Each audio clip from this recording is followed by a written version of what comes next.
Itong man.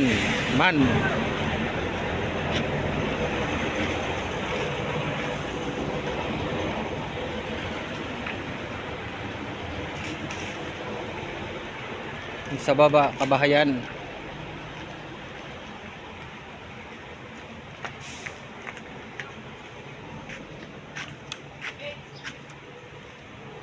Itong tumakbo. Pipinturahan na lang 1x2 upuan.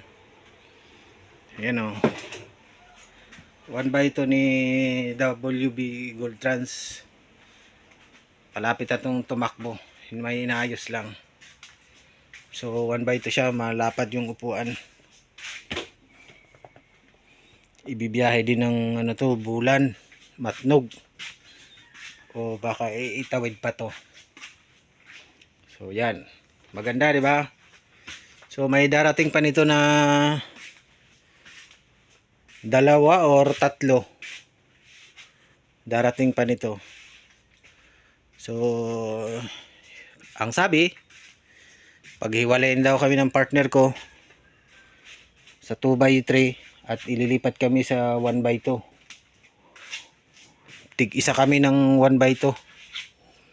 So titingnan natin kung ano bang maganda bang bigayan, ang sahod, ang kita. So yun, yan yung 1x2 ni Gold Trans. So abangan nyo na lang ang arangkada nito, biyaheng Bulan. And 1x2. Yun lang pang ating update ngayon dito sa garahe.